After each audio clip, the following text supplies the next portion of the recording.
ئازیزان خۆشەویستان، ئەمڕۆتان شاد و ئەم کاتتان باش. من شەماڵ عەلیم و ئێوە بینەری بەرنامەیەکی تری دیالۆجی هیوان. سەرەتا پیرۆزبایی یەکی ئایار لە هەموو ئێوەی ئازیزەکەم بە ئومێدی ئەوەی ئایارەکانی داهاتوومان سەرکەوتوانتر، بەرهەمدارتر، وەشکۆدارتر بن. بەرنامەی ئەم ڕۆژمان سەبارەت بە جوڵانەوەی کارگەریە، وەکو چەند بەرنامەی ڕابردوو لەوە پێش،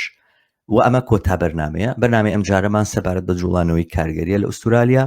بۆ ئەم بەرنمەیە دوو ئازیز دوو هەڵسوڕاوم لەگەڵن. یەکێکیان مەنسوور ڕەزاقیە. مەنسوور ڕەزاقی هەڵسوڕاوێکی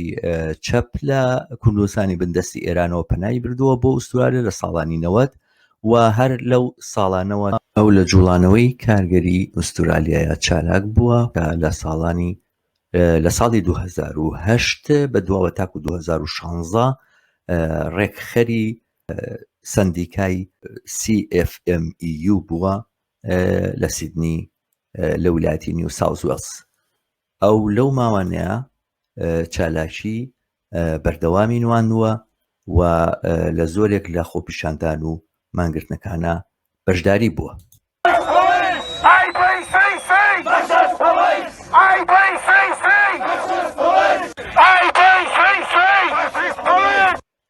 مەنسوور ڕەزاقی لە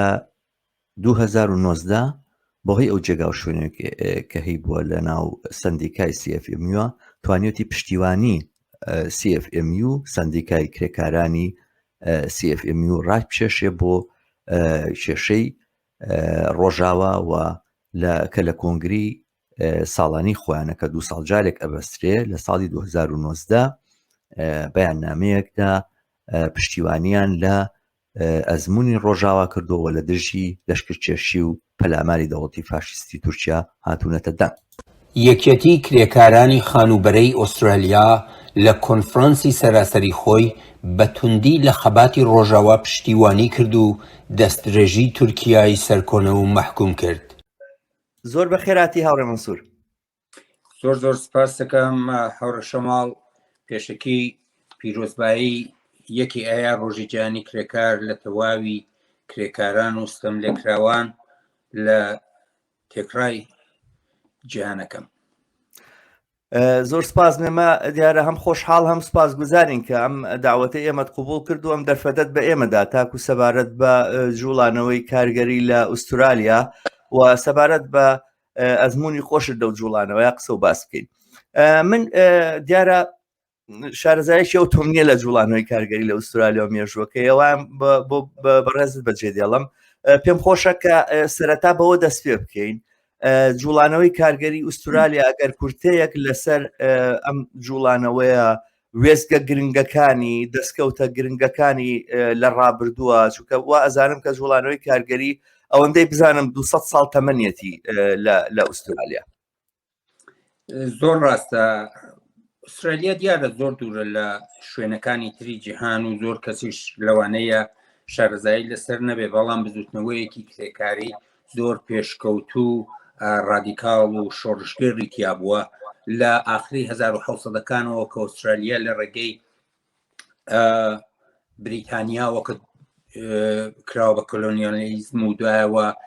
خەڵکە ڕەسەنەکەی کە ئەبوریجینیزم پیانەڵان ئەبوریجیناڵ ئەمانەیان ڕاستەکەی جنۆساید کردو شیوە لەگەڵەوە کۆمەڵی خەڵکیان هێناوە بە ناوی کۆنڤیکت یا ئەوانەی کە تاوانبار بوون بە دزی و جەردە و بەم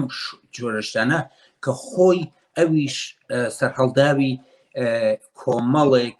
هەلومەرجی کۆمەڵایەتی بە تایبەت ئابووری و اقتصادی ئەو وڵاتە بووە کە خەڵک دەسەداتە ئەو شتانە. ئەمانەیان هێناوە بۆ ئێرە و کۆنڤیکتەکان بەبێ حەقدەست بەبێ پارە و بە زۆر کاریان لە کێشانەتەوە وەکو کۆیلە. بەڵێ وەکو تقریبن بەڵێ کۆیلە بوو. لەگەڵەوە هەرچۆن نەڵێن ئەمە کۆیلایەتی نەبوو شتیوە مێژووناسەکان لەم شتا کۆمەڵێ باسییان هەیەشتیوە، بەڵام ئەوانەیان وەکو ئەوەی کە جەزایان بدەنوشتیوە هێناویانن بۆ کاریان لێ کێشانەتەوە بۆ ڕاستەکەی کارێکی بێحەقدەست خۆڕایی بۆ سیستمی اقتصادی وڵاتە. لەگەڵەوە کۆمەڵی زیندانی سیاسیشیان هێناوە. کۆمەڵی زیندانی سیاسی بە تایبەتە و کاتە بزوتنەوەی چارتیزم بووە کە چارترێکیان بۆ منشورێکیان بۆ بەیاننامەیەکیان بووە بریتی لە 6 خاڵ بووە یەکێ لەوانە مەسەلەن تۆماس مۆیر بووە کە پارێزەرێکی بلیمەت بووە لە ڕاستیە بەڵە شۆڕژێڕێکی ڕادیکاڵیش بوو لە سکاتلەندەوە کە لە 1993 حکمی 14 ساڵی بەسەرا دراوە بەهۆی ئەوەی کە خەڵکی هانداوە دژی حکوومەت ئەم نەفرە زۆربەی چالاکوانانی چارتیزمیش لەگەڵ ئەمانە ئێنن لە 1939 تا 1940 و ئەمە خۆی تەنانەت کۆنڤیکتەکان ئەو بڵێن خەڵکە تاوانبارانەیش بەقەرار ئەوانیش زوو ئەکەن بە سیاسی لەگەڵ ئەوە هەرەوەیش نییە رادیکالیزمی ئیرلندیش ڕاستەکەی دەورێکی تایبەتی هەبوو مەسەلەن نەفرێکیان بە ناوی کێڤن ئۆجرتری کە خوێندکارێکی پزیشکی بوو لە 1940 هێناویانە بۆ ئوسترالیا ئەویش زیندانی سیاسی بووە ئەویش هەر بە تۆمەتی ئەوەی کە خەڵکی دژی دەسەڵات هانداوشتی وە ئەو کاتە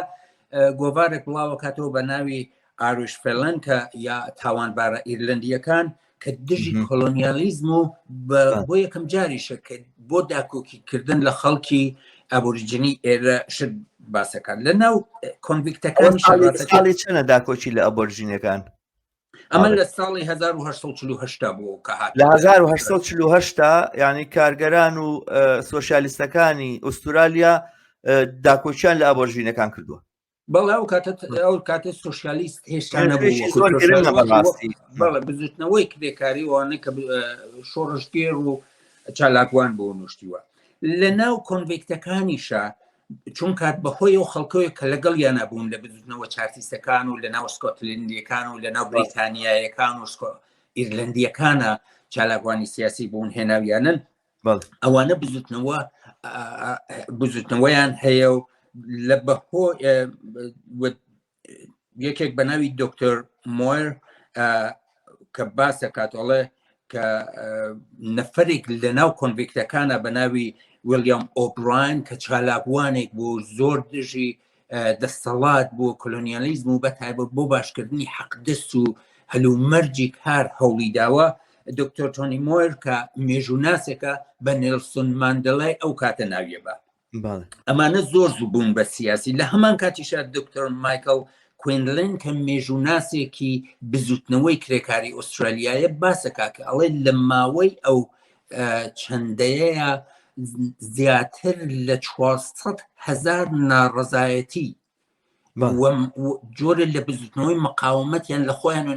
نیشاندا و کۆنڤیکتەکان یا ئەو تاوانبارانە کە زۆربەی بۆ باشکردنی ژمارەکە بڵێرەوە هاوڕێت چەند 400,000 زیاتر ئەمە دکتۆر مایکل کوینلن ئەتوانن خەڵک چەند سەرچی بکەن مێژووناسی بزوتنەوەی کرێکاری لە ئوستراڵیا زیاتر لە 400,000 ناڕەزایەتی و بزوتنەوەی مقاومەت و بەرەنگەرخوازانەیان ئەنجام داوە زیاتر بۆ باشکردنی گوزەران و ژیان و حەقدەست و پەیوەندی بەکاری خۆیانەوە ئەمە وای لەیەکە کە لە 1930 بۆ 1933 یەکەمین یەکەتی کرێکاران دابمەزرێنن لە 1944 بزوتنەوەی کرێکاری لە ئوسترالیا دەست پێ ئەکا بۆ ئەوەی کار لە 14 سەعات و بێن 12 سەعات لە 1953 کۆبوونەوەی لە ناو کرێکارانی بەرتاشە لە ملبۆرن دەست پێ ئەکات کە ئەویش چالاکوانانی بزوتنەوەی چارتیزم لەوێ ئەبن کە کارەکەن بۆ 8 سەعات کار دیارە ئێمە ئەتوانین بڵێن لە 1989 بزوتنەوەی کرێکاری شیکاگۆ بەناوبانگە بۆ ئەوەی یەکەم ڕۆژی جیهانی کرێکاریش پێوەستە بێت بەوە یعنی ئەڵێن بەهۆی ئەوە بووە کە ڕۆژی کرێکاری جیهانی کرێکار دامەزراوشتیوە 1989 ئەگەر کرێکارانی شیکاگۆ هەوڵیان داوە بۆ 8 سەعات کار لە 1953 30 ساڵ پێش ئەوە زیاتر لە 30 ساڵ پێشەوە لە بزوتنەوەی کرێکاری لە ئوسترالیا دەستی کردووە بۆ ئەوەی کە کار بکەن بۆ 8 سەعات کار یەکێک لە ڕێبەرانی ئەمیشە لە ناو ڕێبەرانیان جیمز ستێفن بووە لە ئەندامانی بزوتنەوەی چارتیزم بووە کە لە نێو لە سەرهەڵدانی نیوپۆرتی بریتانیا لە ساڵی 1939 خۆی بەشدار بووە کە لەو سەر هەڵدانا 20 نەفەر لە کرێکارەکان ئەکوژرێن وشتیوە کە دێتە ئێرە ئەو هەوڵەدا بۆ 8 سعات شودانە وە لە ناو یەکەم مانگرتنی سەرکەوتوانە ڕێ ئەخا لە 1956 و ئەو کاتە ببوورە 8 سعات کار تەنیا بۆ کرێکارانی بەرتاشی بنا ساختمان دابینەکەن و ئەم شتانە ساڵی چەند 8 سعات کار دابینەکەن 1956 لە 8 سعات کار دابینەکەن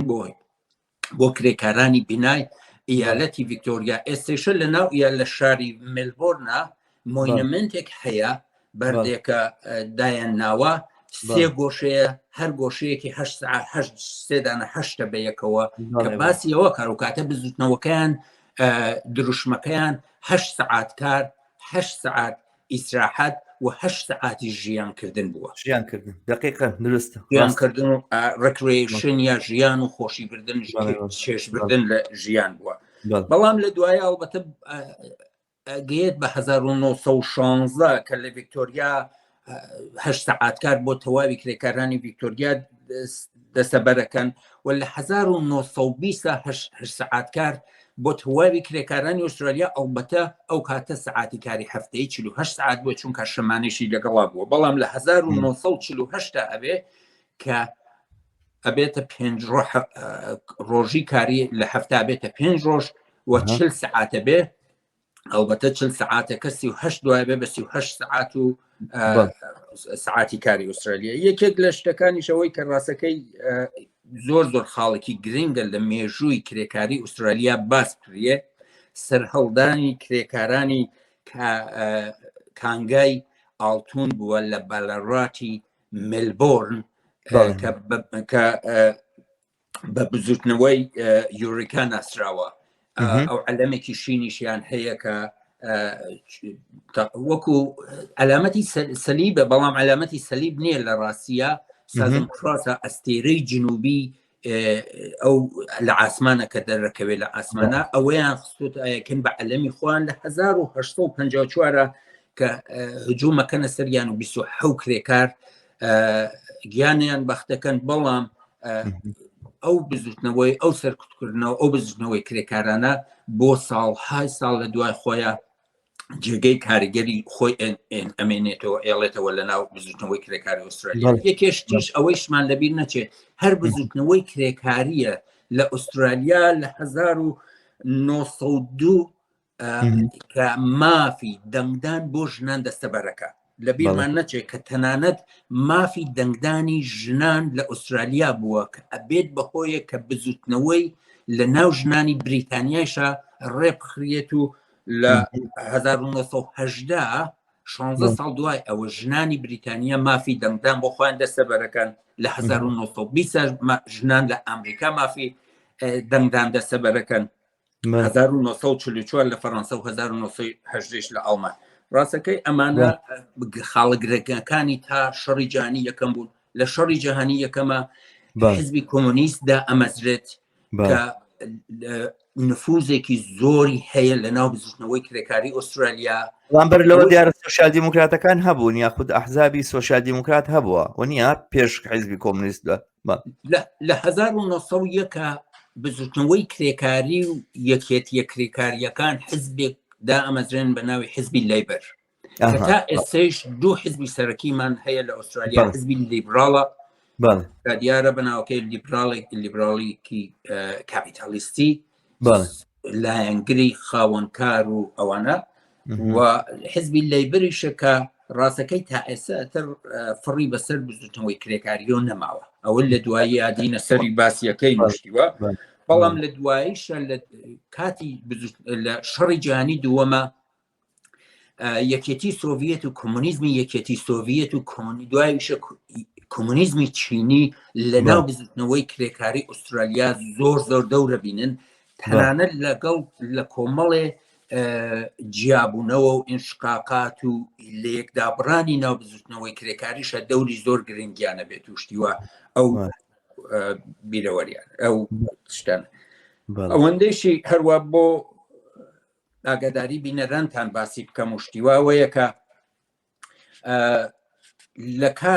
کاتی خۆی لە کاتی شەڕیجانی دووەمە تقریباً لە 47 ئەوانەی کە کارەکەن لە ئوسترالیا هێزی کارن لە ناو بزوتنەوەی کرێکاری ئوسترالیا بوو. ئەم ڕقەمە لە 2013 ئەبێتە 1,7 نەفەر ئەندامانی یەکێتی کرێکارانن لە ئوسترالیا کە ئاکاتە لە 17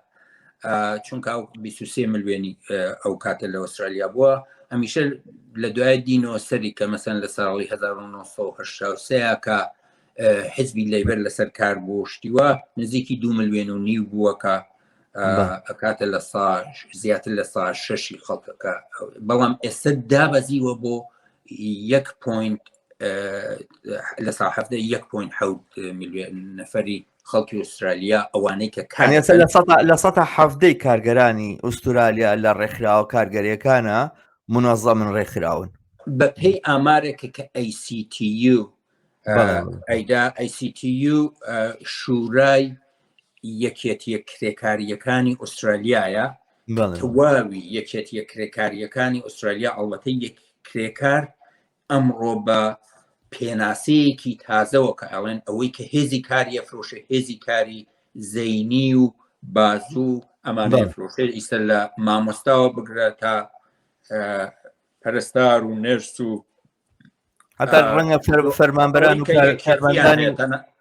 کارمەندانی دەوڵەتی ژەگرێتەوە نیە؟ بەڵێ بەئەکی لە جۆرنالیزمەوە بگرێت تەواویمانە لە ژێری ڕێکخراوێکان بە ناوی ACTU Australian Council of Trade Unions ئەوانە ئەگرێتەوە کە کاتە شورای یەکێتی کرێکارەکانی ئوسترالیا بە پێی ئامارێک ئەوانەی دەن بەدەستەوە ئەوەندە لە ئوسترالیا بەڕاستی ژمارەیەکی کەمە، زۆر نیسبەتێکی زۆر کەمە، ینی مقایسێکی بە مەسەن شوێنێکی وەکو سویدۆوانە ئاخر ئەحسایە کە من ئاگام لێ نزیکی لە 157 ئەوانەی کە بەدەست کارەکەن، لێرە ئیتیحادیەکان جیاوازن لە 157 ئەوانەی کە بەدەستی خۆیان کارەکان، ینی کاری یەدەوی ئەوانی کە ئەینن لە 157یان ڕێکخراون لە ڕێکخراوە کارگەریەکانە. دیارە تەمان نیسبەتەکە بۆ ئەجنەبی شتانێتە خوارەوە. باسی ئەم خاڵە ناکەین، دواتر من پێم خۆشە ئێستا مێژوویەکی زۆر پرشنگدارە بەڕاستی، یعنی بەڕاستی یەکێک لەو شتانەیە کە ئینسان ئەتوانێت دەستنیشانی بکە و شانازی پێوە بکە کە هەمیشە لە هەر جێگایە کارگەر خەریکە خەباتەکە بۆ خۆی ئەوانە بیری ئەوانی کەشی ناچێت. من ئەو خاڵانی کە باست کردنەوەوانە دیارە شتێکی ئاسایی و تەبیعی سروشتیە کە کارگەر بۆ ژیانی خۆی، بۆ مەعیشەتی خۆی، بۆ کاری خۆی، بۆ سەعاتکاری خۆی ئەوانە کە کەم بێتەوە هەوڵەدا و خەباتەکە، بەڵام ئەوەی تۆ لەو لاوەبیرت لە لای ئەبۆژینی بێ، لەو لاوەبیرت لە لای ئازادی سیاسی بێ، لەو لاوەبیرت لە لای مافی دەنگدان بێ، لەو لاوەبیرت لە لای ژنان بێ، یعنی ئەم جوڵانەوە شعورەکەی لە تەبیعەتی خۆیان و لە سروشتی خۆیان جوڵانەوەیەکە کە هەر وەختێک هاتە مەیدان و کاری بۆ خۆی کردووانە ناتوانێت کار بۆ توێژە بەژمەینەت و توێژە بەشخوراوەکانی تری کۆمەلگانەکە. بەرحاڵ مێژوویەکی زۆر پرشنگدارە و زۆر واژێتە بەرچاوم بۆ نییە بەریتانیەکان ویستویانە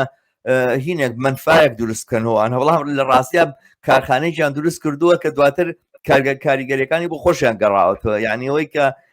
کارگەیشان دروست کردووە لێرە بۆ بەرهەمهێنانی خەڵکانی شۆڕژێر و بیرروبۆچوونی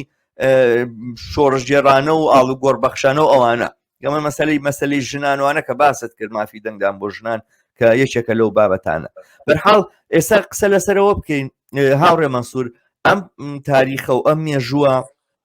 ئێمە ئاگەینێتە ساڵەکانی هەشتا و ئەوانە لە دوای هەشتاکانەوە ئێمە بڵین پەلامارێکی گەورە ئەبینین بۆ سەر جوڵانەوەی کارگەریەوەی پێی وترێت نیۆلیبرالیزم، یاخود بڵێن نیۆلیبرالیزم خۆی چیە؟ هەوسار پچڕینی کاپیتالیزمە، ینی تر هەوسارەکانی لێکەرەوە مێڵە مقەیەدی مەکەوەوانە و با بڕوا دەست خاتە هەموو شتێکەوە بازار ببێ بە بڕیاردەر لە هەموو مەسائلێکەوە ئەوانە، ینی تقریبان هەموو ئەوانی کە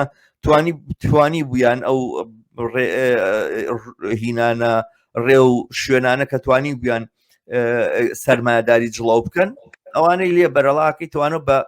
ئالێتی کاری خۆی ئەچێتە پێشەوەوانە. ئەم نیۆلیبرالیزمە لە ئوسترالیا کاریگەریەکانی چی بوو ئەگەر وەکو مەسەلەن مەسەلە گرنگەکانی دیارەوانی کە زۆر بەرچاو و بەرجەستن؟ ئەوەندەی کە بگەڕێمەوە سەر باسێکە کرد لەسەرەوەی کە بزوتنەوەی کرێکاری ئاگای لە زۆر بەشیتر هەیە، ئەوەندەیش باس بکەم بزوتنەوەی کرێکاری لە ئوسترالیا دەورێکی زۆر گرنگی لە شەڕی یەکەمی جیهانی و شەڕی دووەمی جیهانی و شەڕی ڤێتنام و شەڕی کۆریا و ئەمانە بووە کە دژی ئەم شەڕانە بووە و لە ئوسترالیا شارڕاستەکەی ئەوەی کە دەستکەوتی مرۆڤایەتی لە ئوسترالیا هەیە مۆرکی بزوتنەوەی کرێکاری هەیە. تەنانەت یەکێ لە دروشمەکان بزوتنەوەی کرێکاری لێرە بەرزیەکاتەوە شتیوە ئەڵێ ئێوە تەنهاشتانە تاکە دەستکەوتێکمان بۆ بدۆزنەوە کە بەرهەمی بزوتنەوەی کرێکاری نەبووێ لە ئوسترالیا ئێمە خەڵاتانەکەی نوشتیوە چەلەنجێکی وایان دروست کردووە. ڕاستەکەی ئەوە بۆ فقط ویستم زیادی بکەم. سەبارەت بە مەسەلەی نیۆلیبرالیزم ڕاستەکەی من پێم خۆشە بینەوە بۆیە مێژووەکەم کە نەمهێناوە سەر مێژووی تازە دیارە لەم باسانە پێم خۆشە باسی مێژووە ئەم مێژووی مۆدرنی ئوسترالیا بکەین لەسەر مەسەلەی بزوتنەوەی کرێکاری بەشێکی نیۆلیبرالیزمە. مەسەلەی نیۆلیبرالیزم ئەگەر لە ئەمریکا و لە بریتانیا لە دەورانی ڕوویگانیزم و تاچریزم لە هەشتاکانە دەستی پێکردوشتیوە زیاتر لە 10 ساڵی خایان لە ئوسترالیا دەستی پێکرد. لە 1996 دوای دەورەیەکی دوور و درێژ کە گەفوتڵم سەرۆکوەزیرانێکی لەیبەر بوو کە کۆمەڵێ گۆڕانکاری قوڵی ئابووری و کۆمەڵایەتی لە ئوسترالیا دروست کرد کە سۆشیال دموکراتێکی زۆر پێشکەوتوو بوو و بە شێوە کودتایەک کە ئێستا دەرەکەوێت تەنانەت مەلەکە ئیلیزابەتی بریتانیا ڕاستەوخۆ MI6 سرویسی مخابراتی و ئەمنیەتی بریتانیا لەگەڵ ئەیزی ئوسترالیا دەستیان بوو لە لابردنیەم کابرا لی ترساون. لە دوایە فرەیزەر دێتە سەرکار کە لیبراڵەوێ، باب هۆک دێتە سەرکار لەیبەرەوێ، پۆڵکیتین دێتە سەرکار لەیبەرەوێت، بۆ ماوەیەکی زۆر لەیبەر لە سەرکارە بێت. لە 1996 جۆن هاوارد دێتە سەرکار تا 2007 لە سەرکارە بێ. دوور و درێژترین سەرۆکوەزیرانێکە کە بەردەوامی لەسەر کارا بۆ لیبراڵیش بووە وە قوڵترین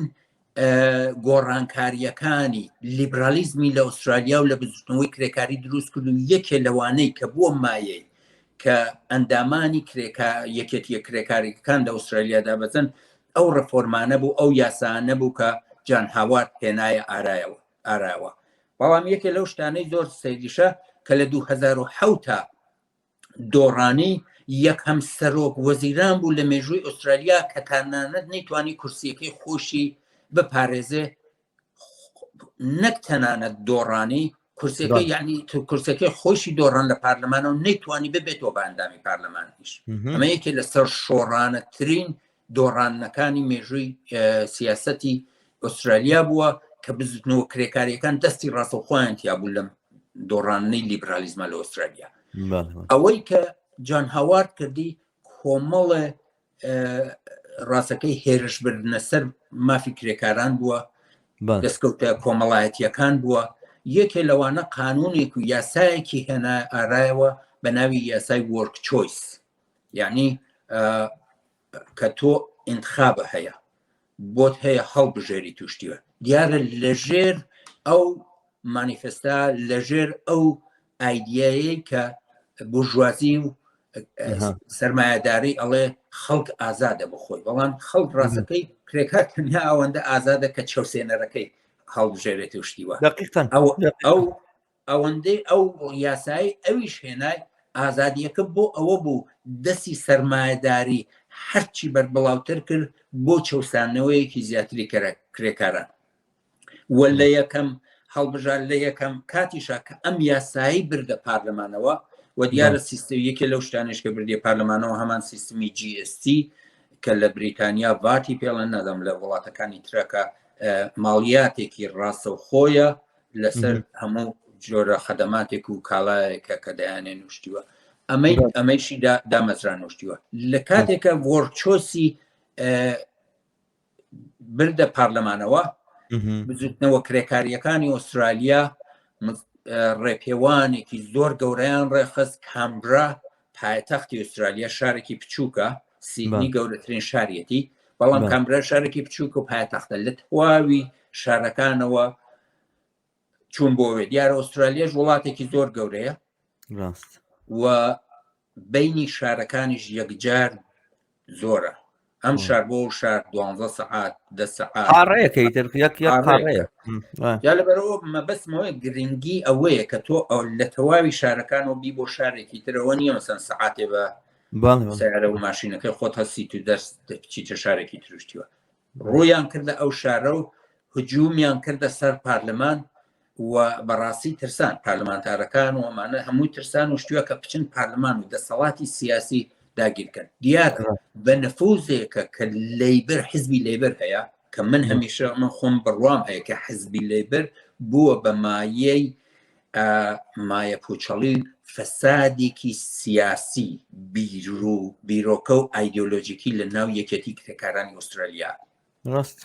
پاشەکشیان کرد و هاتنە دواوە بەڵام مەبەستم ئەوەیە تووڕەیی و ڕقێکە کە بزوتنەوەی کرێکاری و کرێکاران دژی ئەم یاسایە بوویان بەڵام لەگەڵ ئەوەی یەکێ لەو شتانەی کە هێنایە ئاراوە کە کرێکار لە سیستمی حەق دەست وەرگرتن هێنایە دەرەوە بردیە ناو سیستمێکە کە هەر کەسێ بۆ خۆی ببێ بە خاوەنکارێکی بچکۆلە و ئەمەی دروست کرد کە بەڕاستی زەربەیەکی یەکجار گەوریدا لە بزوتنەوەی کرێکاری ئوسترالیا من نەتوانم یەکێ لەو شتانەی مەسەلەن باسی بکەم یاسایەکەی لە ئوسترالیا کە هەر کەسێ لە ئوسترالیا $450 وە زیاتر لە مانگێکە تۆ کار بکەی خاوەنکارەکەت ئەبێت ئیجبارە بۆ تا ئێستا وایە لە سانۆنیوی ئەو حەقدەسە بخاتە سنووقی بازنشستگی یا سنووقی خانەنشینیەوە سنووقی خانەنشینی لێرە سوپرەنەوەیشینی پێڵێن یعنی تۆ ئەگەر $1000 لە هەفتەیەکە داهاتە بێ زیاد لەو $1000 ئەبێ $95 بخەنە ئەو سنووقە بازنشستگیەوە لەژێر ئەم سیستەما کە دروستیان کردووە و لەژێر کۆمەڵێ ڕاستەکەی چاونوقاندن لە یاسا بە قازانجی ساحەبکارەکان هەموو ساڵێک $6 میلیارد پارەی بەس خانەنشینی نادرێ بە کرێکار ڕاست ئەمە یەکێ لەو یاسانە بووە کە بەرهەمی ڕاستەکەی نیۆلیبرالیزمێکە کە بۆیان نەچوە سەرروشتیوە لەم ئەو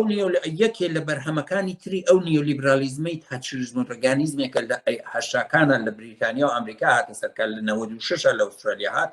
ئەوە بوو حزبەکانی زیاتر حزبە پارلەمانتاریستەکانی زیاتر بە لەو ڕاستا برد ئێمە پێشتر حزبێکمان هەبووە لیبرال کەیسەیشە هەیە لە ڕاستایە حزبێکمان هەبوو بە ناوی دموکرات کە لە سنتەرە بوو کە شعار و دروشمەکەیانەوە بوو کە حرامزادەکان بە شەرافەتەوە ڕابگرنوشتیوە keep the bastard honest ئەوە یەکی لە دروشمەکانیان بوو دوایەوە لەیبەر بوو بە قەرار لە چەپا بوو لەویش چەپتر بە قەرار حیزبی سەوزەکان گرینەکانن ئەمە ئەو شێوە بەڵام گرینەکان زۆر پچکۆلە بێدەسەڵات سۆشیال ئەلاینسی شەیە بەڵام پێم وایە سۆشیال ئەلاینس زۆر کەمایەتێکی کەمن لەناو ئەو حیزبانەی کە خۆیان بە کۆمونیست و سۆشیالیستێکی ڕادیکاڵە ناسێنن ڕاستەکەی نفوزی پارلەمانیان نییە نفوزی کۆمەڵایەتیشیان کەمە بەداخەوە لە ناو ڕاهینەکانە ئەگینا حیزبی سۆشیالیستی و کۆمونیستی هەن و حیزبە کۆمونیستە کۆنەکە هەر ماوە ئەوەی کە سەر بە سۆڤیەت بوو بەڵام ئێستا لە ئەحزابی بەرادەرا بوو برابوون و ئەم شتانە ئەوەتە بە کۆمەڵە گۆڕانکاریەوە ئەوەی کە ئەم لیبرالیزمە کە پاڵی پێوەنە کە ئەحزابە پارلەمانتاریستیەکان زیاتر بەرەو ڕاستە بڕۆن وای لێ کرد کە جێگە بۆ حیزبی دموکرات نەما حیزبی دموکرات هەڵوەشێنرایەوە چونکە حزبی لیبرال لە حزبێکی ڕاستەوە بەرەو حزبێکی نیۆلیبراڵی زۆر هێرشبەر بۆ سەر مافی خەڵک و ستەملێکرا و کرێکار بێت حزبی لیبر خۆی بەرەو ڕاست کێشاتر ڕێگە جێگەیە بۆ حزبی دموکرات نەما خۆی هەڵوەشاندەوەشتی یەکێ لەو بەرهەمە سروشتیانەی هێرشی نیۆلیبرالیزم بوو لە یەکێک لە بەرهەمەکانی تریشی پێما بێ حیزبێکی لێ نازم وان نیشن پارتی ئەوەی حیزبە ڕاستیستەکە بەڵێ حزبە ڕاستیستەکە حزبێکی وان نیشنەکە بەڵێ حزبی وان نیشن لە کوینزلندا ژنێک بووە کە پێشتر دوکاندارێکی عادی بووە بەڵام کە هاتە سەر ناو پارلەمانەوە بە کۆمەڵی دروشمی دژی کۆچبەر دژی پەنابەر دژی خەڵکی غەیرە سپی مەبەستم ئەوانەیە کە ڕابردووی ئەنگلۆساکسۆنیان هەیە ئەوانەی کە بریتانیاین و ئیرلندین و ئەمانەی کە ئوروپاین و ئەمانە ئەوەی کە ڕابردووی کە لە وڵاتانەی بڵێن ڕۆژهەڵاتی ناوەڕاست و ئاسیایی و ئەمریکای جنوبی ئافریقای ومانە دێن دژی ئەوانە بوو بەم دروشمە هاتە سەرکار و هەرچەند بە شێوەیەک ئەوانیش تۆزە لێی ترسان پاڵیان پێوەنا بەڵام دوایە هاتەوە ناو پارلەمان و ئەوەڵ تەنیا یەک نوێنەریان هەبوو دوایە بوو بە سێ نوێنەر و دوایە بوونەوە یەک نوێنەر بەڵام لەگەڵ ئەوەیشە لەم دەورەی دواییە لە 2010 کە جان هاوارد دۆڕانی لەیبەر هاتە سەرکار کێڤن ڕات و بزوتنەوەی کرێکاری ڕاستەکەی و یەکێتی کرێکاریەکان ئەو هەڵبژاردنەیان بۆ حزبی لیبر مسۆگەر کرد و کەمپینێکی یەکجار خست و چڕ ملیۆنها دلاریان خستە پاڵەو کەمپینەوە و ئەساسەکەیشی دژی وەرکچۆیس بوو یاسای وەرکچۆیس بوو کە لەسەر یاسای ئەوە بوو کە ئەو قانونە ڕاستەکەی فاشیستیە کرێکاریە لابەرنوشتیوە کە جان هاوارد معرفی کردبوو و پەسەندی کردبوو لە پارلەمانە بەداخەوە لیبر تەنانەت وحدەکەی خۆشی نەبەردە سەر ئەوەیشی نەکرد ئەوەیشی نەکرد بڕێ لە ئەگەڕێنەوە من پێم خۆشە لەسەر ڕاستەکەی هەڵوەستەیە بکەین ئەگەر وەخت بێ لە دوایەوە کێڤن ڕات لە کودتایەکی سپیە لە کودتایەکی سپیە کە چەندانە معدەندار و ئەوەی کە کانگای گەورەی خەڵوز و ئاسن و ئەمانەیان هەیە 28 ملیۆن دلاریان لە کەمپینێکی میدیاییە ڕێخست و کێڤن ڕادیان لەسەر کار لابەر بۆ سبەینێ 800 ملیۆن دلار قازانجیان کرد چونکە کۆمەڵی یاسایان گۆڕی ویستی کە بۆ ئەوەی یاسایەک دابنێت بۆ پارێزگاری لە ژینگە تەکس و ماڵیاتی خستە سەر ئەوانەی کە خەڵوزی بەردین وە کاربۆن دروستەکە نوشتیە ئەوانەی کە ژینگە پیسەکەن بە تایبەت بە دیۆکسیدی کاربۆن ئەوان دیارە بە زەرەریان بوو 28 ملیۆن دلاریان خرج کرد سبەینی 800 ملیۆن دلاریان قازانج کرد وەلایان بەر تیجارەت باشتر چی هەر کوردستان نییە پارە لە سیاسەتایە لە ئوسترالیاش پارە لە سیاسەتایە باکی یەکێ لەو هەرە ئەوانەی کە خاوەنی کانگای خەڵوزی بەردین و ئەمانە خۆی دوای خۆی هەڵبژارد هاتە ناو پارلەمانەوە بوو بە ئەندامی پارلەمان ئەو پێویستی نییە ڕاستەکەی بە پارەیەکی کە ئەندامی پارلەمانی یا پی خۆش نیۆشانە بەڵام هات ڕاستەکەی نوێنەرایەتی ڕاستە خۆی سەرمایەداری زلهێزی ئوسترالیا بکات بینی خۆمان بێ من هاوڕێ مەنسوور یەکێک لەو هەدەفانەی کە لەم بەرنامانە هەمە ئەوەیە نییە ئەمە لە کوردستانە تەبلیغاتێکی واکێ ئەمە حزابانە وایان کرد و گەندەڵیە و تاڵانیە و نازانم چییە و سەرمایەداری وانە و سەرمایەداری نیزامێکی باشەوانە حەقەتەکەی وەیشێک لە ئەهدافە بڵێن بە ئامانجەکانی ئەم بەرنامانەم ئەوە بوو بینەری ئێمە لە کوردستان بزانێ کە سەرمایەداری هەر هەمان شتە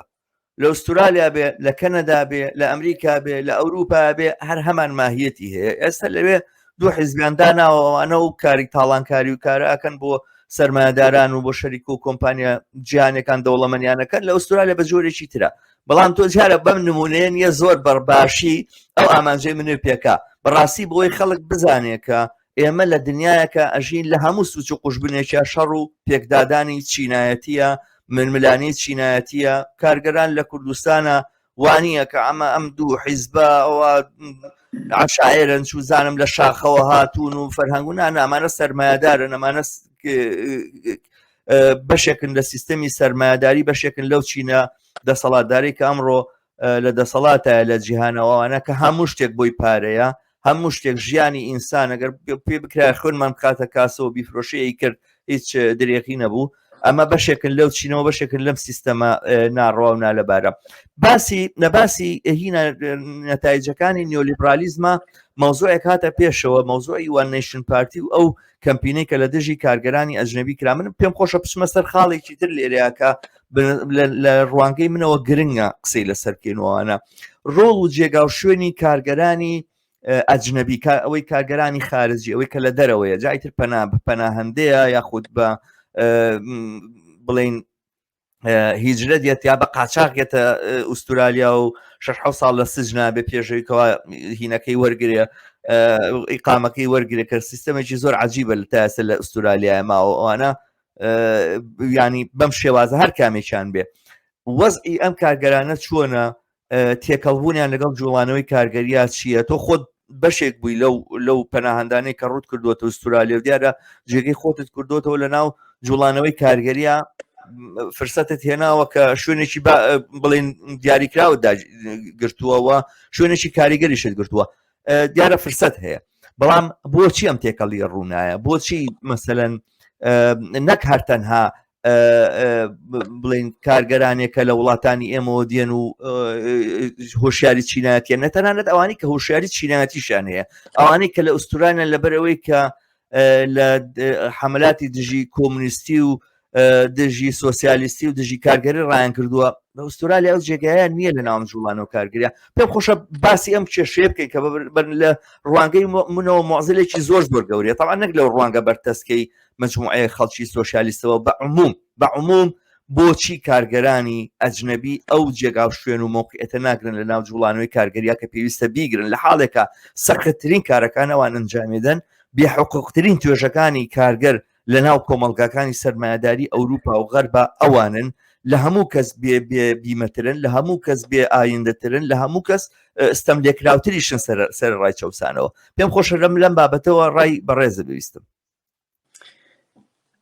ئەوەی کە ڕاستەکەی کۆمەڵێ هۆ هەیە ئەم هۆیانەی کە من باسی یەکەم بڕێکی ئەوە ئەنجامی توێژینەوەیەکی ئەکادمیک نییە کە حتمما تواتوێتی مەسەلەن من پشت بەستم بە ئامار و ئەرقام و کۆمەڵ بڕێکی ڕاستەکەی بینینی خۆمە کە چەندین ساڵە لە ناو بزوتنەوە کرێکاریەکان بوو مەسئولی یەکەتی کرێکاران بوو لە ناو مانگرتنم ڕێخستووە بۆ مافی کرێکار شەڕم کردووە لەگەڵ یان نابووم لەگەڵ کرێکارانە ئەمانەمان کردووە و بینیمە ئەمانە بەشێکە لە بینینەکانی خۆ ئەوەی من باسی بکەم ڕاستەکەی جاری یەکەم ئەوەی کە باسی خەڵکی ئوسترالیا بکەوەکو خەڵکی ڕستەن تەنیا ئەبوریجیناڵەکانە کە 6,000 ساڵە لە ئوسترالیان مێژوویان هەیە شتەکانیان لەسەر ئەشکەوتەکانە هەیە ئەم وە جنۆسایت کراون جنۆسایتەکە مەسەڵەن لە ئیالەتی تازمانیا 6,000 نەفەریان لێ کوشتون هەمووی 8 نەفەر دەرچوونشتیوە باقیەکەی ئەوەی هاتووە ئەوەی هەیە بە قەراری خۆمان خارجیە ئەگەر بریتانیای سکۆتلەندیە ئەمانەیە بەڵام بەرەبەرە بەڵام ئەوەی هاتووە چونکە بریتانیا وڵاتێکی داگیرکەر بووە کەلتور و فەرهەنگێکی خۆی سەپانوە ئەمە زیاتر ئەوان خەڵکێکە ئەوانە بە خاوەنی ئێرازان کە ڕاستیش نییە ڕاستەکەی ئەوەی کە هاتووە ئێرە هەر کەسە کەلتوری خەباتکارانە و ئەو شوێنەی خۆی هێناوە یان ناخەباتکارانەی ئەو شوێنەی خۆی هێناوە کە لێوە ژیاوەشتیوە ئەوەندەی کە من بینیوە من مێژوویەکتانم بۆ گێڕایەوە کە باسم کرد بە باسی سکۆتلندیەکانەکەین باسی ئیرلندیەکانەکەین باسی بریتانیایەکانەکەین کە ئەمانە لە بزوتنەوەیەکی کرێکاریەوە هاتوون بۆ ئێرە لەگەڵ خۆیانە ئەو ڕادیکالیزمیان هێناوە بۆ ئێرە تەنانەت ئەگەر پەیوەندیشیان بە مەزهەبەوە بووە من زۆر جار لەگەڵ ئیرلندیەکان ئێرە قساکەم باسی دەوری مەزهەب لە بزوتنەوەی کرێکاری بە ئاماکەم باسی دەوری مەزهەب و دین لە لای خۆمانەکەم شتیوە بەڵام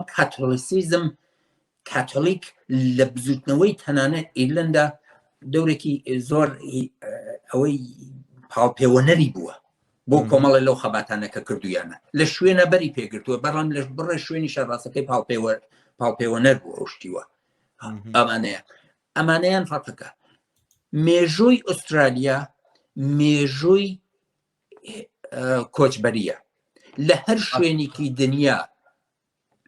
ئەگەر قەیرانێک بۆ قەیرانێکی ئابووری و ئەقتصادی بووە قەیرانێکی سیاسی و کۆمەڵایەتی بووە خەڵکەکە چونکە ئوسترالیا پێویستی بە زیادکردنی خەڵکەیە و لە ئوسترالیاش ئەو نەزا و زیاد نیکەوەتەم لەم ماوەی کۆڤیدا کاتر سنوورەکانی خۆی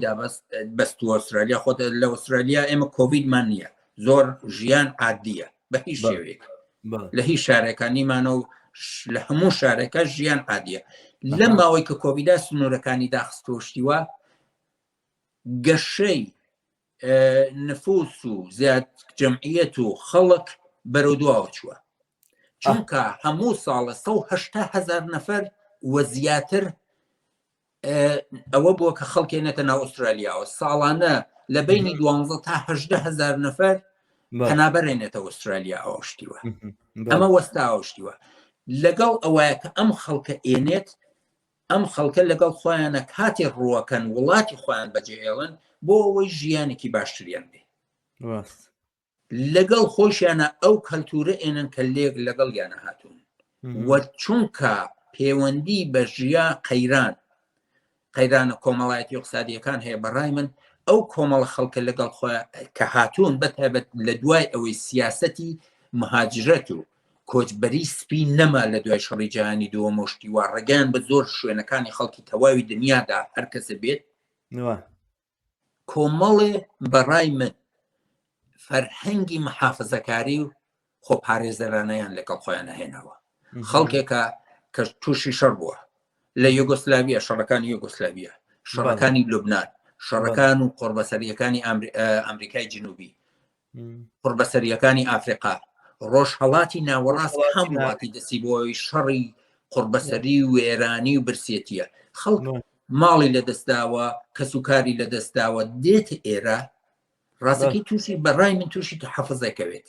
تووشی محافزەکاری یەکەوێت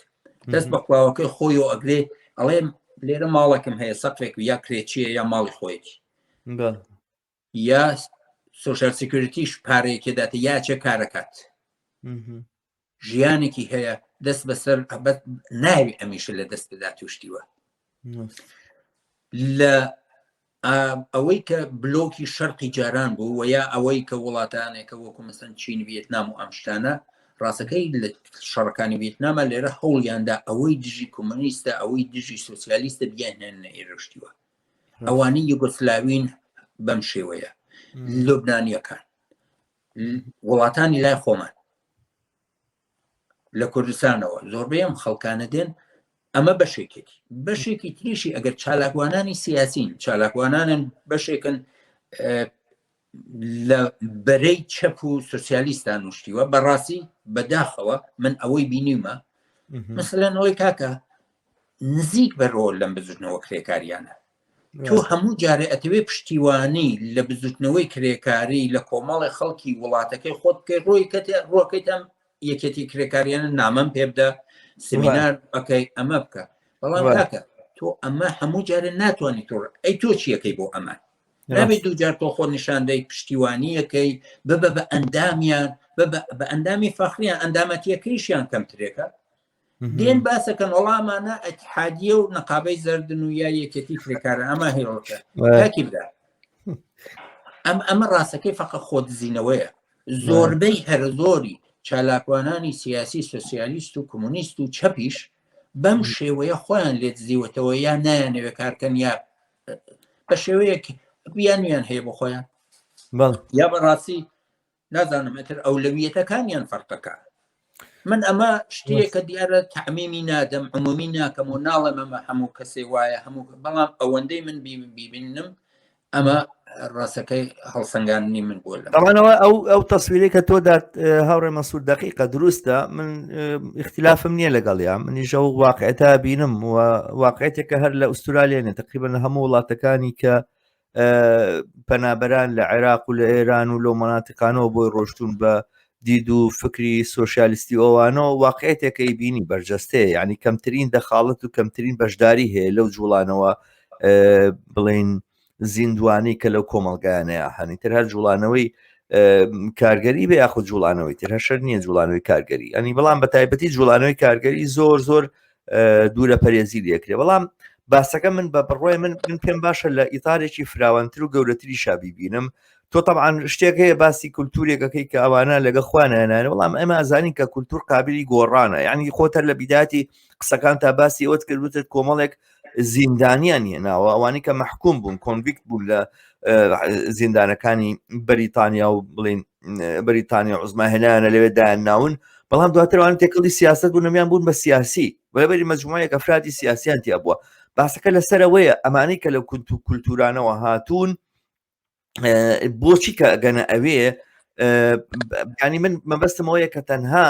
وا ئەزانم کە تەنها ئەو کولتورە ڕۆڵ نابینێ کە لە وڵاتەکانی خۆیانە لەگەڵی هاتوون ئەو کولتورەوە ئەو شێوازەش لە سیاستکردن و لە تەنزیمکردنی کۆمەلگا لەم کۆمەلگانی ئێمە هەیە ڕۆڵ ئەبینێ ئەو شێوازە لە کارکردن کە ئەمان ئەچنە سەری ڕۆڵ ئەبینێ ئەوەی کە مەسەلەن تۆ قسێک باسێکت کرد سەب کۆنتراکتەر تقریبا بەشی زۆری ئەم کارگەرانی کە لە قەتاع جۆر بە جۆرەکانە کارەکەن وایان لێ بوون بە سەب کۆنتراکتەر یعنی بوون بە خاوەنکار خۆیان بە حسابی خوان خاوەنکارن خوان هینن خوان خاوەنی خوانن کۆمپانی خوان هەیە چەند عەقدەکەن لەگەڵ سەرمایەدارێکە ئەو کاراکەن یعنی جۆرێک ئاڵوگۆڕیش لەناو بازاڕی کارە بەدی هاتووە کەوای کردووە ئەم گروپە کە لە دەرەوەی ئوسترالیاوە بە معنایەک تۆ باسی شکرکە هەموو ئوسترالیا هەر پەناهەندەیە بەڵام باسەکە لەسەرەوەیە کە تاکو ساڵانی هەشتاکان و نەوەتەکان و ئەوانە بە جۆرێک ئوسترالیا یا هەفتاکان شتێک بۆ لە دوای ئەوە بۆ بە شتێکی کە کەوتت ئەوەی کە سیاسەتی هێنانی پەنابەری مهاجری سپیان گۆڕی و هەر کەسێکیان بوو کە هێنا ئەوە بۆ بە ئینەکی کە یعنی لایەزال کۆمەڵگەی ئوسترالیا وەکو کۆمەڵگە شتێکە ئەم پەنابەرانە کە دێن تێکەڵ بەم کۆمەڵگایانە نابن ینی نابنە بە شێکلی لە قەراغەکەی ئەوەستن لە حاشیە ئەمێننەوە لە هامیشان و ئەمانە ئەمە من وا نازانم هەر تەنها کولتوری ئەو خەڵکانە بێکە لێەوە هاتوون ئەمە بەشێکە لە سیستەمێک کە لەو وڵاتانەیە هەیە ئەنی ئەمە بۆ ئەوروپا و بۆ ئەمریکا و بۆ کەنەدا ئەوانش پێم وابێ هەر دروستە دیارە منیش وەکو تۆ باست کرد من نەتیجەی تحقیقات نییە بەڵام ئەوە تێڕامانێکە کە خۆم تێڕاماوم لەم مەوزوعە وا ئەزانم ڕۆڵی ئەو سیاسەتانەی کە سەرمایەداری لە وڵاتانەشە پەیڕەویەکە بێکاریگەر نییەوە بگرە لەوانەیە کاریگەری زۆرتر بێ لە کولتورێکە هەیە ئەزانی چێ دەسەڵات کولتور دروستەکات دقیقاً وای ئەو دەسەڵاتی کە ئێستا هەیە ڕاستەکەی ئەو دەسەڵاتە نییە کە لە هەفتاکانە و لە هەشتاکانە بوو یا لە شەسەکان و پەنجەکانە بۆ شتیوە ئەو دەسەڵاتی کە ئێمە هاتووی من خۆم سەرەتای نەوەدەکان هاتوون بۆ ئوسترالیا شتیوە کۆمەڵە فەرق و جیاوازیم بینی و بەسەرمانە تێپەڕێەوە شتیوە ڕاستە دەوڵەتی ئوسترالیا یەکێ لە سیاسەتەکانی سیاسەتی مهاجرەتی سیاسەتی کۆچبەری ئوسترالیا کە خەڵک بێنێت و شتیوە بەشێکی مەسەلەن یەکێ لەو ڕخنانەی کە ئەبینین مەسەلەی کە ئەوەی کە گەڕک مەسەلەن مەگەڕەکی ڤێتنامیە مەگەڕەکی لوبنانیە مەگەڕەکی نازانم یوگسلاویە مەگەڕەکی ئێرانیە مەگەڕەکی کوردە وەگەڕەکی کۆمەڵی خەڵک بە دەوریەکەوە کۆوە بێنە شتێ پیاڵەن گەتەوە شتیوە لە ناو یەکە ئابن و ناتوان و مەسەلەن بێنە دەرۆشتیوە بەڵام لەگەڵەوەیشە من باسی شوارچەوەیەکی لە ئاستی کرێکاریاکە باسی کارکردن بێنە ناوە کە کار بکەنوشتیوە و لەگەڵ ئەوە پەیوەست بن بە بزوتنەوەی کرێکاریەوە دوو شتم باس کرد یەکێکی کۆمەڵە خەڵکێکی عادین کە دێنە ئێرە بە قوربەسەری هاتوون و ئەیانەوێ دەست بە قڵاوەکە خۆیانە بگرن ئەگەر ژیانێکیان لێ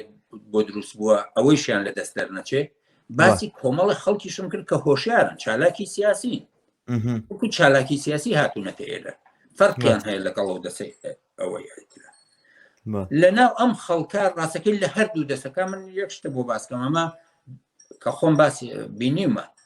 ئەوەی چالاکی سیاسیە چالاکی کۆمونیست و سوسیالیست بووە و لەگەڵ ئەو خەڵکیشە کە هەر ڕای کردو لە ژیانی خۆی تا کەیسێکی بۆ خۆی دروست کردو لەوانەیە ئێستا بڕۆشی بە کەیسەکە خۆیشی بێت کە کەیسە دروستی کردو لە بەرەوەی بکاتە وڵاتەوە شتیوە لەناو هەردووکیانە کە ئەگەنە ئێرە لەژێر ئەو سیستمی ساب کۆنتراکترا کە لێرە ئەیبیێنی پێڵێ نوشتیوە دانیشن خۆیانە بن بە یەکێ لە چەوسێنەرترین ئەو خەڵکانە پەنابەرێکە تازە دێت کۆچبەرێکە تازە دێت زمان نازانێ پارەی نییە ئەیکەن بە کرێکار خۆی ئەبێ بە پردێک لە بینی ساحبکارە گەورەکە کۆمیسیۆن وەرەگرێت توشتیوە پارە وەرگێ ئەی چەوسێنێتەوە من یەک شتە با بۆ پێ بڵم تەنیا خۆم لە یەکێتی کرێکارانی بنێ ساختمانی سازی ئوسترالیا لە نیو ساتوالزا لە سینیا لە ساڵی 2014 بە تەنیا خۆم 1,320,000 دلار حەقدەست و لەگەڵ مەزایای ترم بۆ کرێکارانێکە کە هاتوون بۆ لای من وەرگرتووە نەفەر یەکەم و نەفەری دووهەم 300,000 دلار بۆشتیوە لە ساڵی 2015 1,500,000 دلار ئەمە شتەیەکە بە مستەمسەکەوە هەیە وەرم بتوتەوە حەقدەست بۆ کرێکار کە پێیان نەداون بە کرێکاریان نەداوە وە زۆربەی ئەو شتانەیش من لە خەڵکانێک بووە لە ئێرانی لە عەرەب لە وڵاتەکانی تر ئەمانە هاتوون بۆ لای من لەناو ساحبکارەکەیان هەر خەڵکی وڵاتە بۆ کە خۆی لێوەی هاتووە دقیقاً لێرەش هەمان شتە لێرەش هەمان کێشەیە لە سویدیش هەمان مەوزوع ئەو پێم وابێ لە بەریتانیاش هەمان شتە و لە هەموو جێگاکانە بە جۆرێ لە جۆرەکان وایە ڕاست ئەمە کێشەیەکی گەورەیە ڕاستەکەی ئەوەیشی کە چالاگوانی سیاسیە مثلا لە دەورانێکە یەکێ لە گەشتدار ئەوەی کە مەسەلەن باسی بکەمەوە لە 1996 کە جان هاوارد هات چۆن تاچەر لە بریتانیا دەستدرێژی کردە سەر میلیتانترینی بەشی یەکێتی کرێکاریەکانی کە ئەوەی کانگاکان و معدەنەکانی بریتانیا بوو جان هاوارد لێرە ئەو لە 1950 کردی لێرە لە 1998 هێرشی کردە سەر یەکێتی کرێکارانی بەنادر و ئەوانەی لە بەندەرەکانە کەشیڕان MUA لە 1920ەوە بەدەست کۆمونیستەکانەوەیە یەکەم هێرشیشی کردە سەرەوە نەک لە بەر عەدەدیان زۆر بوو لە دوو شتی ئەساسی بوو یەکەم جێگەیەکی زۆر تایبەتمەندیان هەیە تەواوی ئوسترالیا دەوروبەری ئاوە هەر شتێ بە کەشتی دێت بۆ ئێرە شتیوە جێگە و پێگەیەکی زۆر زۆر گەورەیان هەیە ئەو ئەیویست ئەو دەسەڵاتیان لێ بچێنێت دووهەمیشی شەڕێکی ئایدۆلۆجی بوو شەڕێکی ئایدۆلۆجی لیبرالیزمێکی سەرمایه‌داری هەر دژی کۆمونیست بوو ئەیسجام کۆمونیستە بە هەر تەعبیرێکەوە بێگەر کۆمونیزمێکی سۆڤیەتیش بێت توشتی ئەمە لە دەوری خۆیان بڕە چالاگوانانی سیاسی لای خۆمان ڕاستەکەی دەوری زۆر باشیان هەبوو ئەمە هەمیشە ئەیڵێنەوە یەکێتی کرێکار چوو ئەیبینن و ڕێزی لێ ئەگرن و ئەم شتانە بەڵام لە دوایەوە چەنێت تۆ هاتی پەیوەست بووی چەنێت تۆ هاتی پشتیوانیت کرد چەنێت تۆ هاتی لە کۆبوونەوەکانیانە لە پیکت لاینەکانیانە لە ماگرتنەکانیانە بەشداریەکەی بەداخەوە نایبینیم زۆر کەم ئەیبینی بەرحاڵ ئەو بابەتە پێم وابێ قسەی زۆرتر هەڵەگرێ بەڵام وەختی بەرنامەکەی کورتە بە داوای لێبوردنەوە من مەجبوریم بچینە سەر خاڵی کۆتایی گفتوگۆکەمان تەورەی کۆتایی گفتوگۆکەمان کە ئەویش سەبارەت بە تەحەداکانی یاخود چاڵەنجەکانی بەردەم جوڵانەوەی کارگەریە لەم ڕۆیە دیارە منەوەی کە ینی خۆم ئاشنایەتی ئەدەبیاتی کارگەری و سۆشیالیستیم لەم بوارەیە خودە تا ئەدەبیاتی ئەکادیمی کە دیراساتی ئەکادیمی کە دەرچووە قسە لەسەر تەحەدایەتێکی زۆر گەورەی مەسەلەن شۆڕشی پیشەسازی چوارەم ئەوەی کە پێوترێ گیگ ئیکۆنۆمی ئەوەی کە مەسەلەن خەڵکی تر بڵین کاری سابتی نییە و کاری موقەتی هەیە و لەسەر ئەنتەرنێت و ئەوانە بە جۆرێک کارەکان ئەتوان ئەنجام بدەنوانە پێویست ناکە ئەرتیباتی ڕاستە و خۆیان بە یەکترەوە هەبێ کارگەران لە ئەنجامدانی کارەکانیانە یعنی بە کولی بە گشتی ئەوەی کە ئەم ئاڵوگۆڕە تەکنۆلۆژیانە هێنایەنەتە پێشەوە بە یەکێک لە تەحەدا گەورەکانی جوڵانەوەی کارگەری دانرێت تا مەسەلەن کەسێک بە ناوی گەیستانینگ لە بەریتانیا کتێبێکی نووسیوە قسە لەسەر ئەم چینە تازایی کارگەرەکە ئەم چینە تازایی کارگەران بە پرۆلیتاریانە بە پریکاریەت ناوە بە ئەڵێ ئەمانە پرۆلیتاریان نین چیتر ئەمان بە قیاساتێکی معەن و دیاریکراو کە چەندێک فەرقیان هەیە ئەمان لەگەڵ ئەوەیە مەسەلەن ناسنامەی پیشەییان نەماوە کارگەری ئەم سەردەمە ناتوانین بڵێ کابراک دارتاشە هەتا سەر دارتاشە ئاسنگەرە تا سەر ئاسنگەرە یاخود مەسەن کارەباییە یاخود لە مەجای سناعەتە کارەکە ئەتوانێت هەر ڕۆژەی شتێک بێ ڕۆژێک بچێت لە شوێنێکە حەماڵی بکە کارگەری مەسەرەن هێنان و گواستنەوە و گیان و ئەم شتانە بێ لە جێگایکی تر ئەتوانێ لە شوێنێکا شت بفرۆشێ ئەتوانێت بێ بە کارگەری مەطعام ئەتوانێت ببێ بە سوزانم خزمەتکاری پیر و یاخود لە مەکتەبە لەگەڵ مناڵانە کارکە هەموو ئەم شتانە ئەتوانێت بە یەکەوە کارێک بێکە لە ژیانی ئینسانەکە ئەتوانێت لە هەر مەرحەلەیە کارێک بکاتەوەوانە پیشەی ناسنامەی پیشەیی نەماوە ئەمنیەت و ئەمانی ژیان کارکردن نەماوە بیمەی کارکردن نەماوە مەسەرەن ئەو فرسەتانی کە هەبوو بۆ تەتەورکردنی خەڵک لەسەر لە شوێنی کارە ئەوانە لەدەست درراوە بەرحاڵ مەبەستەوەی ئەمانە هەمووی تەحەدایەتێکی گەوریان بۆ جوڵانەوەی کارگەری دروست کردووە وەکو ئەم کەسە ئەڵێت وە وەکو توێژینەوەی کەش ئەڵێن و کارێکی کردووە مەسەن ئەو دیاردەی کە تۆ باست کرد ئەمڕۆ لە ١٧ کارگەرانی ئوستورالیا ئەندامن لە ئیتیحادیە نسبەتێکی زۆر کەمە لە ١٧ یعنی بەڕاستی دیارەکە ئەم جوڵانەوەی دەرگیری کێشەی گەورەیە بە بڕوای تۆ مەسەنا و تەحەدا مهممان و گەورانی کە بۆ نمونە کارگەران لە یا جوڵانەوەی کارگەری لە ئوستورالیا هەیەی بەچی ئەتوانی تەشخیصی بکەیت هاوڕێ مەسوور یەکێ لە گرنگترین شتەکانێکە کە بزوتنەوەی کرێکاری لە ئوسترالیا لە تەواوی دنیا بەڕووی بووەوە شتیوە پارادۆکسێکە کە بۆ خۆی دروست کردووە ئەویش ڕاستەکەی بزوتنەوەیەکی چەپی سۆسیالیستی پێشکەوتووی ڕادیکاڵ کە بتوانێک ئەمە ڕێبەرایەتی بکە کز و کستر بووە ئەو پارادۆکسانە زیاتر بەنەمانی ئەوەی کە خەباتێکی سیاسی سیستەمەکە بکاتە هەدەف و لەگەڵ یا شەڕکە لەگەڵ سیستم شەڕکە بەڵکو ڕۆژانە بۆ باشتربوونی وەزئی ئابووری خۆی شەڕەکات توشتیوە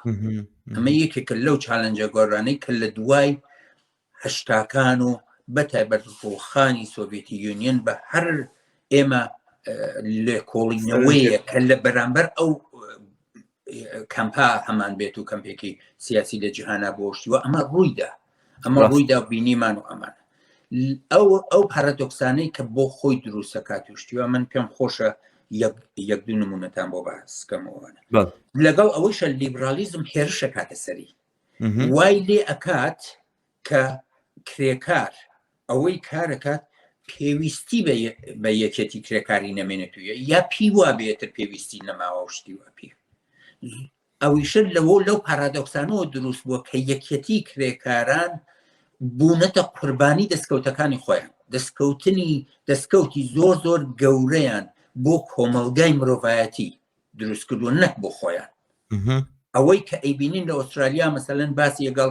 سیستمی خوێندەواری ئەەکەین لە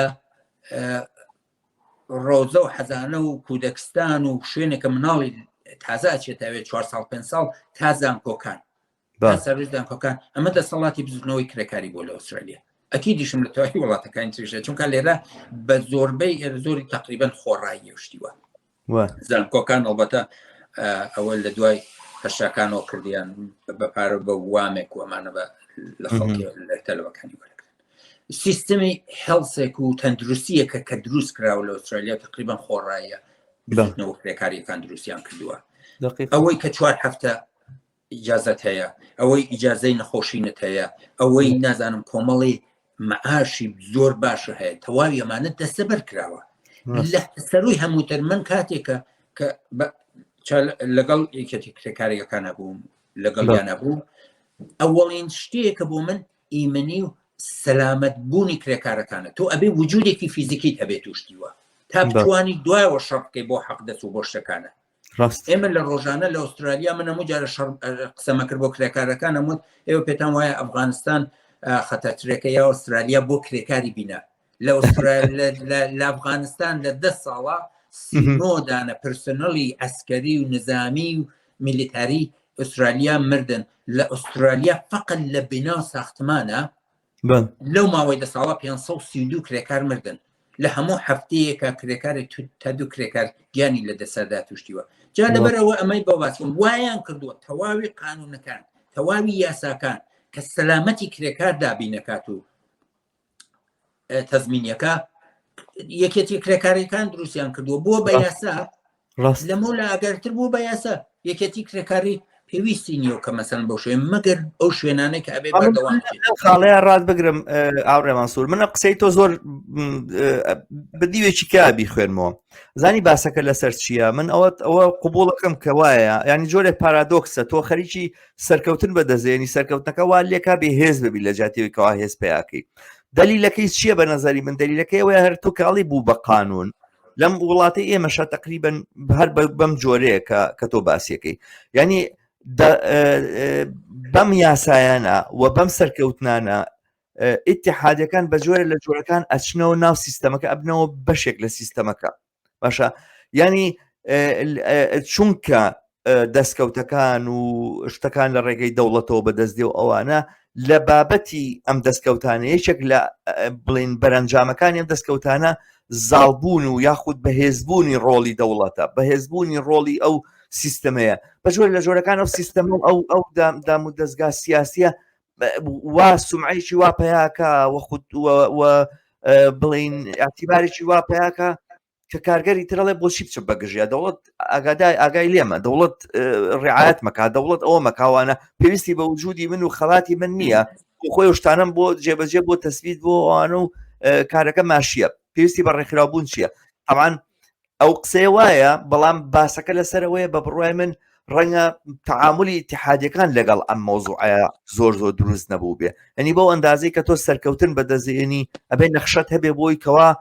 دەوڵەت و دام و دەستگا دەوڵەتەکان ئەو جێگا محوەریە نەگرن لە مۆزوعە ئیسلاحاتانەیە. بەرحاڵە بە باسێکە لەوانەیە زۆری بێتوانە، بەس منۆکو سەرنجێک پێم خۆش بوو لە کاتی توانێک ئومێدوارم سلسلەی ئەفکارم نەپچڕانی فەر بوو. زۆر سپاس. ئەڵبەتە من ئەویست یەک دوو نمونەی تر باسی وەشەکەم ڕاستەکەی. یەکێ لەو شتانەی تر کە باسێکەم مەسەلەی یەکێتیە کرێکاریەکان فقط خەباتیان بۆ بە خەباتێکی اقتصادی ڕاستەکەی زۆر بەیان. من ئێستێشە دێمە سەر جیاوازی کۆمەڵێک لە یەکێتی کرێکاریەکان لە ئوسترالیا باسیەکەم شتێ. یەکێ لەو شتانەی کە پارادۆکسێکە بۆ خۆیان دروستیان کردووە. یەکێ لەوانە هەرە سنووقی تەقاعودی بازنشستگی یا خانەنشینیەیە کە دروستیان کردوشتیوە. تا لە هەشتاکانە پێش هەشتاکان بەو شێوەیە سنووقی خانەنشینی نەبوو لە ئوسترالیا. کرێکار بووە کە خانەنشین نەبوو، ئەوەی هەی بووە ئۆتر دەسەوداوێنی حکوومەت بووە و دەوڵەت بووە ئەگەر سۆشیال سیکیوریتی ئەوەنە مەمرۆمەژەی شتەیەکی بداتێشتیوە. لە 1984 کرێکارانی بینان ساختمان سنووقی بازنشستگی دروستەکان 8 ساڵ دوای ئەوە لە 1992 ئەمە ئەبێ بە گەڵاڵەیەکی سەراسەری لە ئوسترالیا هەر وەک وتم هەر کەسێک کارکە ئەبێ لە سانۆنیوی ئەوەتر ئێستا بووە بە سانۆنی و قەرارە بەرەو کەمکەم بڕوا بەرە ساڵ 12 ئەبێ بخەنە سنووقی بازنشستگیەوە. تۆ سیرکە ئێستا ئوسترالیا 25 ملیۆن نەفەرە. بۆ هەموو 25 ملیۆن نەفەرەکەی کار ناکەن کە پارەی سنووقی بازنشستگی وەربگرن و سنووقی خانەنشینی وەربگرن. 3 تریلیۆن دلار 3 تریلیۆن دلار پارە لە سنووقی بازنشستگی ئوسترالیا هەیە، یعنی 3000 میلیارد دلار. ئەم سنووقە بازنشست ئەم پارەیە لە چی لێکن؟ هەمووی ئەبێ بە پێی قانون سەرمایه‌گوزاری بکرێ، چونکە سوود ئەچێتە سەری. ڕاست مثلەن من ئێستا لە شوێنێکا کارەکەم کە سنووقی بەزرسیگی کرێکارانی بنە ساختمانە کە یەکێتی کرێکاریەکان داوایان مەزرانوە ئێستا ئێمە زیاتر لە 6 میلیارد دلار پارەی سنووقی کرێکارانی بنا ساختمانمان لەلایە کە مانەی جێکەین لە 1984 تا ئێستا مام ناوەندی لە سانۆ سوود چووەتە سەری هەموو ساڵێک بڕێ جار ساحەفدە چوو سووتە کرێکارمان هەیە 1 ملیۆن و 300,000 دلار لە حسێبەکەیەتی کرێکارمان هەیە 450,000 دلار لە حسێبەکەیەتی ئەمانەیە ئەم پارەیە هەموو ڕۆژێ ئەو سیستمە دروستەکاتەوە کە کرێکارە چوسێنێتەوە چونکە لە سیستمی بورسیایە ئەمە پارادۆکسەکە کە یەکێتی کرێکاران پارادۆکسە ڕاستە شەڕەکەت لەگەڵ سیستمێکایە کە چەسانەوەی دروستەکە هەموو ڕۆژێکیش خۆت بە قووەتریەکەی زۆر سەرنجڕاشیشە بەڕاستی هاوڕێمە سوور ڕاست ئەمە یەکێکە لەو شتانە لە هەمان کاتیشە یەکێتی کرێکارەکان ئێمە ڕاستمان هەیە چەپمان هەیە زۆربەیان ڕاستن زۆربەیان ڕاستەکەی چنێ حکوومەت ئەو دەسی هەیە لەوەی کە کرێکار بچوسێنێتەوە یەکێتی کرێکارە ڕاستەکانیش ڕاستەکەی لە دامرکانەوەی ناڕزایەتی کرێکارانە دەوری ئەساسی گەورەیان هەیە بێگومان یەک دوو یەکێتی کرێکاران هەیە میلیتانتن ڕابردوویەکی سۆسیالیستی و کۆمونیستی و چەپیان هەیە ئەمانە فشارێکی یەکجار زۆریان لەسەرە یەکێ لەو فشارانە مەسەلەن پلیسێکی تایبەت دروست کراوە بۆ یەکێتی کرێکارانی بنا بە ناوی ABCC Australian Building and Construction Commission پلیسێکی فاشیستیە فاشیستی فقط نەک بەوەی وەکو دروشم بیدەم هەر بەناو پلیس یعنی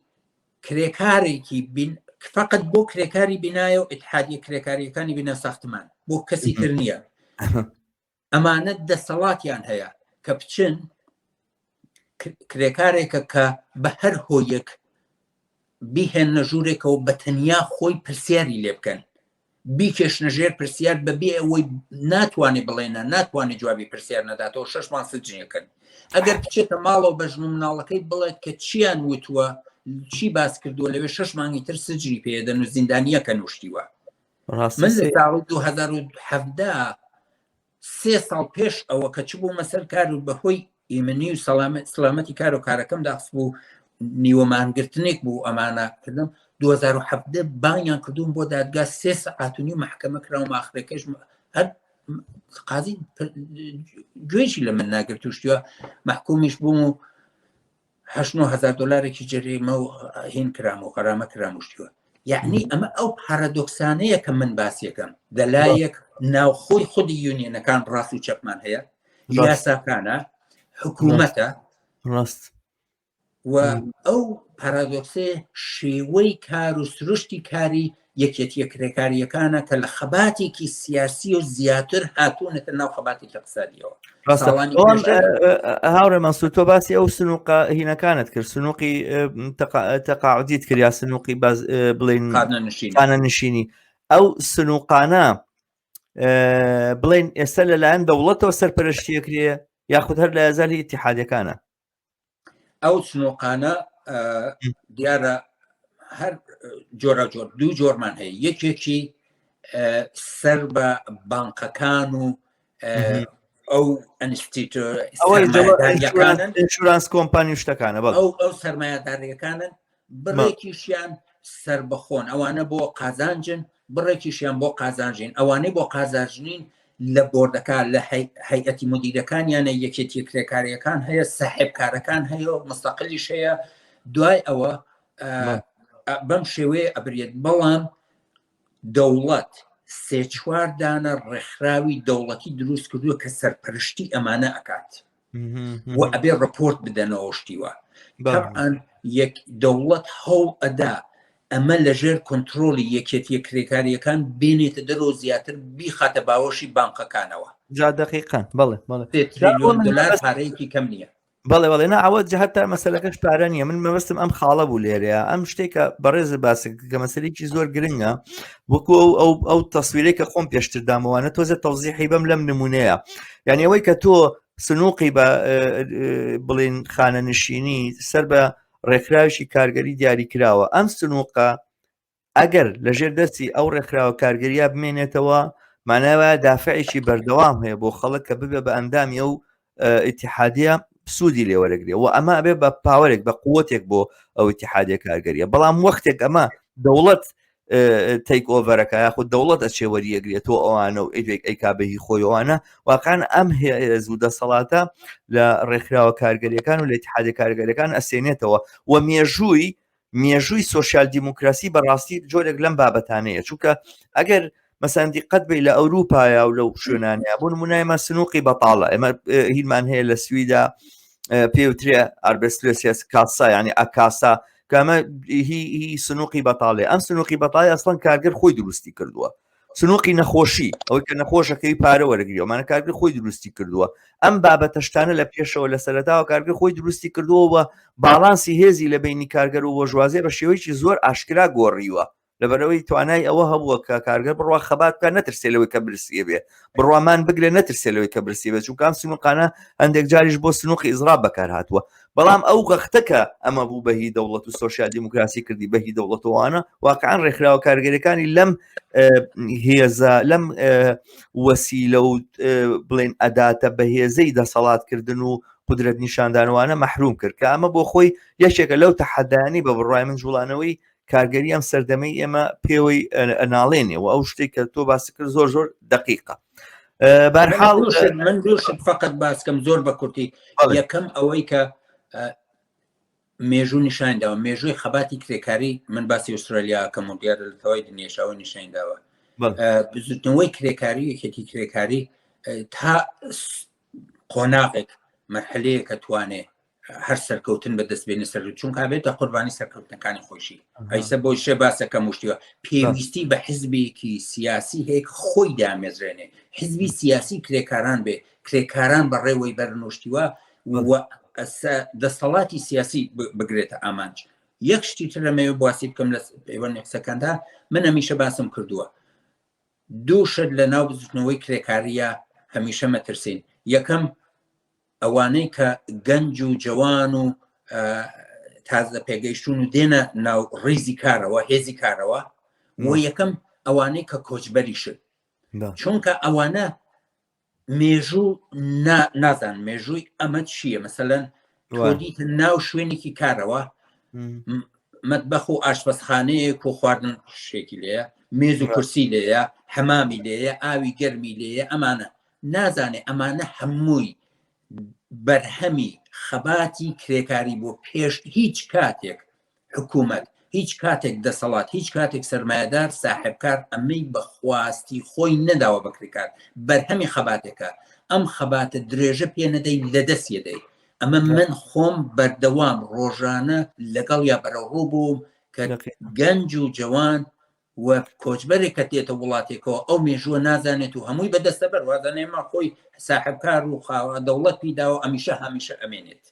جا کاک مەنسوور من هاوڕێ مەنسوور من تێڕوانی یەکەم هەیە لە سەرم قەزیە پێشم خۆشە ئەم باسە وەکو مەبڵین بە پێشنیارێک کۆتایی بێنمەوەوانە من وازانم کە یەشێک لەو لایەنانە کە باست کرد کە کرێکارێکە کە تازەیەتە ئەم وڵاتانەوە کە دیارە هەندێک جار نەکتەنها یاساکان زمانیش نازانێ جاری وا هەیە مشکلەیەتی کە لەگەڵ سیستەمی ئێرە ئاگادار بێت و بزانێت چی ڕوویداوە و چی بووە لە ڕابردووەوە چه دەستکەوتێک لە بەردەستی کارگەری ئەم وڵاتانەیە بە بڕای من یەکێک لەو شتانەی کە ئەم خەڵکانی وەکو ئێوە کە من دیارەزانم ئێوە ڕۆڵێکی زۆر بەرجەستتان بینیوە لە ناو جوڵانەوەی ئیتیحادیە بەڵام مەبەستم ئەوەیە بە تەوەجوه بەم گروپە دیاریکراوە بزات مەسەرەن دروستکردنی دام و دەستگای وەها کە بڵێن هوشیاری چینایەتی بڵاو کاتەوە و کارگەرانی تازە هاتوو ئاشنا بکە بە سیستەمی ئوسترالی و یاساکانی کاری ئوسترالی ئەمانە ئەتوانێت پرۆژەیەکی زۆر باش بێ و یارمەتیکی زۆری جوڵانەوە کارگەریەکەی ئوسترالیاش بدا، ینی من نازانم شتی وا هەیە لەم بابەتەیان نا، بەڵام من وازانم کە ئەماتوانێت یەکێک لەو معزیلانە کە پێشتریش قسەمان لەسەر کردو ئێستش بە ڕێزە ئاماژەت پێدا ئەو معزیلە وەڵام بداتەوە. بەرحاڵ نازانم، من وازانم وەختەکەمان تقریبان 12 دقەش لەوەی کەەوە بڕیارمان نابوو درێژ بۆەوەش بۆی ئەوەیە کە قسە باسکردن لەگەڵ بەڕێستا زۆر بە پێزە، زۆر بەڕاستی جێگەی خۆشحاڵیە، بۆیە کاتەکەمان ڕۆژ بەبێ ئاگاداربین، بەڵامی تر بەداخەوە ناکرێت بەرنامەکەمان لەوە درێژتر بێ. ئەگەر شتێکی شماوە لە کۆتاییە باسی کە ئەگەرنا ماڵاوایی لە بینەرەمانکەی فەرموو. زۆر سپاس دەکەم بۆ کاتەکە و بەداوای لێبوردنیشەوە لەو 12 دقیقە من هیچێکی دیارە زۆر قسە زۆرە و هێشتا باسکردن منم لەوە زیاتر ناڵێم و زۆر سپاس بۆ دەرفەتێک و کاتێکیشە بۆ منتان ڕەخسان و لە خزمەتانە. زۆر سپاس بۆ ئێوە ماندوومان کردی هاوڕێ مەنسوور، ئومێدەوارم لە بەرنامەی تر و لە مناسەباتی تریشا چاومان بەیەکەوێتەوە بۆ بینەرانمان بدوێت و باسی دەرس و تەجروبەکانی خۆت بکەی. هەر بژیت و زۆر مەمنون. ئازیزان و خۆشەویستان، بەم جۆرە هاتینە کۆتایی بڕگەی یەکەمی بەرنامەی ئەمڕۆمان. پاش ناوبڕێکی کوردینەوە خزمەتتان بۆ پێشکەشکردنی بڕگەی دووەم و گفتوگۆیەکی تر لەگەڵ هەرسوڕاوێکی تر لە ئوسترالیا.